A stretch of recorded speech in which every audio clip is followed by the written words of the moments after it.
everybody, welcome back to my YouTube channel. My name is Paul Peters, and in 2024 I am reading through the entire Bible, just a few chapters each day, and that is what we are continuing to do today. The scriptures we have for today are from the book of Deuteronomy, chapters 9 through 11. I will be reading this from the New Living Translation. But before I get started, make sure you click subscribe if you're not already down below this video, and also click that bell icon so you can turn on those notifications and be notified every time I upload these videos each day. All right, we're going to get right into it. Deuteronomy chapter 9. Listen, O Israel. Today you are about to cross the Jordan River to take over the land belonging to nations much greater and more powerful than you. They live in cities with walls that reach to the sky.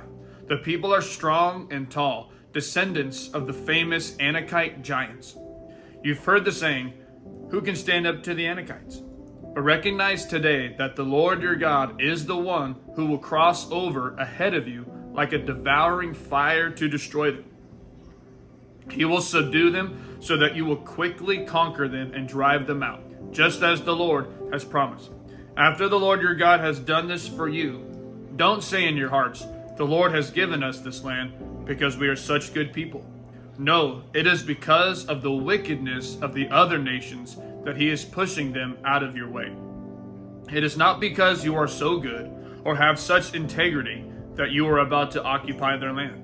The Lord your God will drive these nations out ahead of you only because of their wickedness and to fulfill the oath he swore to your ancestors, Abraham, Isaac, and Jacob. You must recognize that the Lord your God is not giving you this good land because you are good, for you are not. You are a stubborn people. Remember and never forget how angry you made the Lord your God out in the wilderness. From the day you left Egypt until now, you have been constantly rebelling against him. Even at Mount Sinai, you made the Lord so angry he was ready to destroy you. This happened when I was on the mountain receiving the tablets of stone inscribed with the words of the covenant that the Lord had made with you. I was there for 40 days and 40 nights, and all that time I ate no food and drank no water. The Lord gave me the 2 tablets on which God had written with his own finger all the words he had spoken to you from the heart of the fire when you were assembled at the mountain. At the end of the 40 days and nights, the Lord handed me the 2 stone tablets inscribed with the words of the covenant. Then the Lord said to me, "Get up, go down immediately, for the people you brought out of Egypt have corrupted themselves. How quickly they have turned away from the way I commanded them to live. They have melted gold and made an idol for themselves." The Lord also said to me, "I have seen how stubborn and rebellious these people are. Leave me alone, so I may destroy them and erase their name from under heaven.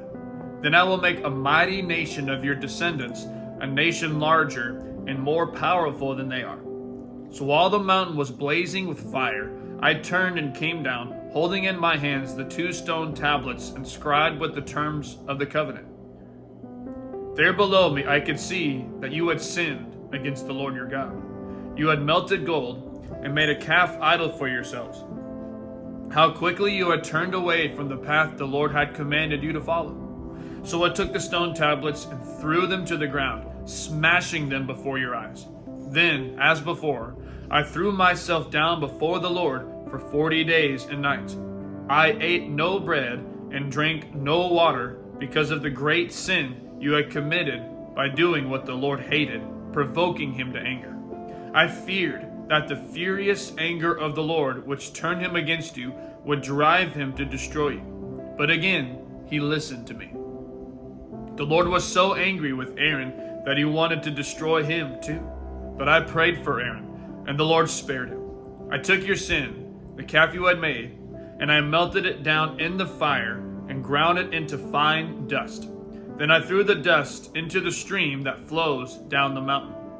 You also made the Lord angry at Taberah, Massa, and Kibroth Hattava. And at Kadesh Barnea the Lord sent you out with this command: "Go up and take over the land I have given you." But you rebelled against the command of the Lord your God and refused to put your trust in him or obey him. Yes, you have been rebelling against the Lord as long as I have known you. That is why I threw myself down before the Lord for 40 days and nights, for the Lord said he would destroy you. I prayed to the Lord and said, O sovereign Lord, do not destroy them. They are your own people. They are your special possession, whom you redeemed from Egypt by your mighty power and your strong hand. Please overlook the stubbornness and the awful sin of these people, and remember instead your servants, Abraham, Isaac, and Jacob. If you destroy these people, the Egyptians will say, the Israelites died because the Lord wasn't able to bring them to the land he had promised to give them. Or they might say, he destroyed them because he hated them. He deliberately took them into the wilderness to slaughter them. But they are your people and your special possession, whom you brought out of Egypt by your great strength and powerful arm. Deuteronomy chapter 10. At that time the Lord said to me, chisel out 2 stone tablets like the first ones.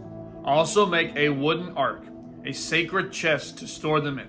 Come up to me on the mountain, and I will write on the tablets the same words that were on the ones you smashed. Then place the tablets in the ark. So I made an ark of acacia wood and cut 2 stone tablets like the first 2. Then I went up the mountain with the tablets in my hand. Once again the Lord wrote the 10 commandments on the tablets and gave them to me. They were the same words the Lord had spoken to you from the heart of the fire on the day you were assembled at the foot of the mountain. Then I turned and came down the mountain and placed the tablets in the ark of the covenant, which I had made, just as the Lord commanded me. And the tablets are still there in the ark. The people of Israel set out from the wells of the people of Jacob and traveled to Mosorah, where Aaron died and was buried. His son Eleazar ministered as high priest in his place. Then they journeyed to Gudgodah, and from there to Japhbahah, a land with many brooks and streams.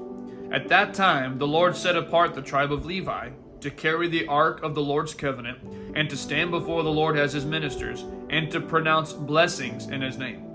These are their duties to this day. That is why the Levites have no share of property or possession of land among the Israelite tribes. The Lord himself is their special possession, as the Lord your God told them. As for me, I stayed on the mountain in the Lord's presence for 40 days and nights, as I had done the first time. And once again the Lord listened to my pleas and agreed not to destroy you. Then the Lord said to me, get up and resume the journey, and lead the people to the land I swore to give their ancestors, so they may take possession of it. And now Israel, what does the Lord your God require of you? He requires only that you fear the Lord your God, and live in a way that pleases him, and love him, and serve him with all your heart and soul. And you must always obey the Lord's commands and decrees that I am giving you today for your own good. Look, the highest heavens and the earth and everything in it all belong to the Lord your God. Yet the Lord chose your ancestors as the objects of his love, and he chose you, their descendants, above all other nations, as is evident today. Therefore change your hearts and stop being stubborn. For the Lord your God is the God of gods and Lord of lords. He is the great God, the mighty and awesome God, who shows no partiality and cannot be bribed. He ensures that orphans and widows receive justice. He shows love to the foreigners living among you and gives them food and clothing. So you, too, must show love to foreigners, for you yourselves were once foreigners in the land of Egypt. You must fear the Lord your God and worship him and cling to him. Your oaths must be in his name alone. He alone is your God, the only one who is worthy of your praise, the one who has done these mighty miracles that you have seen with your own eyes. When your ancestors went down into Egypt, there were only 70 of them. But now the Lord your God has made you as numerous as the stars in the sky. Deuteronomy chapter 11. You must love the Lord your God and always obey his requirements, decrees, regulations, and commands. Keep in mind that I am not talking now to your children who have never experienced the discipline of the Lord your God or seen his greatness and his strong hand and powerful arm. They didn't see the miraculous signs and wonders he performed in Egypt against Pharaoh and all his land. They didn't see what the Lord did to the armies of Egypt and to their horses and chariots, how he drowned them in the Red Sea as they were chasing you. He destroyed them, and they have not recovered to this very day. Your children didn't see how the Lord cared for you in the wilderness until you arrived here. They didn't see what he did to Dathan and Abiram, the sons of Eliab, a descendant of Reuben, when the earth opened its mouth in the Israelite camp and swallowed them, along with their households and tents and every living thing that belonged to them. But you have seen the Lord perform all these mighty deeds with your own eyes. Therefore, be careful to obey every command I am giving you today, so you may have strength to go in and take over the land you are about to enter. If you obey, you will enjoy a long life in the land the Lord swore to give to your ancestors and to you, their descendants, a land flowing with milk and honey.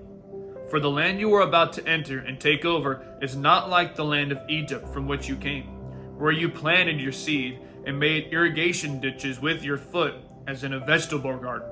Rather, the land you will soon take over is a land of hills and valleys with plenty of rain, a land that the Lord your God cares for. He watches over it through each season of the year. If you carefully obey the commands I am giving you today, and if you love the Lord your God and serve him with all your heart and soul, then he will send the rains in their proper seasons, the early and late rains, so you can bring in your harvests of grain, new wine, and olive oil. He will give you lush pasture land for your livestock, and you yourselves will have all you want to eat. But be careful. Don't let your heart be deceived, so that you turn away from the Lord and serve and worship other gods. If you do, the Lord's anger will burn against you. He will shut up the sky and hold back the rain, and the ground will fail to produce its harvest.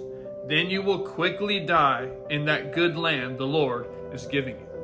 So commit yourselves wholeheartedly to these words of mine. Tie them to your hands and wear them on your forehead as reminders. Teach them to your children. Talk about them when you are at home and when you are on the road, when you are going to bed and when you are getting up. Write them on the doorposts of your house and on your gates, so that as long as the sky remains above the earth, you and your children may flourish in the land the Lord swore to give your ancestors. Be careful to obey all these commands I am giving you. Show love to the Lord your God by walking in his ways and holding tightly to him. Then the Lord will drive out all the nations ahead of you, though they are much greater and stronger than you, and you will take over their land. Wherever you set foot, that land will be yours. Your frontiers will stretch from the wilderness in the south to Lebanon in the north, and from the Euphrates River in the east to the Mediterranean Sea in the west. No one will be able to stand against you, for the Lord your God will cause the people to fear and dread you as he promised, wherever you go in the whole land. Look, today I'm giving you the choice between a blessing and a curse. You will be blessed if you obey the commands of the Lord your God that I am giving you today. But you will be cursed if you reject the commands of the Lord your God and turn away from him and worship gods you have not known before. When the Lord your God brings you into the land and helps you take possession of it, you must pronounce the blessing at Mount Gerizim and the curse at Mount Ebal. These two mountains are west of the Jordan River in the land of the Canaanites who live in the Jordan Valley, near the town of Gilgal, not far from the oaks of Moreh. For you are about to cross the Jordan River to take over the land the Lord your God is giving you. When you take that land and are living in it, you must be careful to obey all the decrees and regulations I am giving you today. That concludes today's reading of the scriptures. Thank you so much for tuning in today and following along with me on this journey as we read through the whole Bible in 2024. We'll see you tomorrow. I love you, and God bless.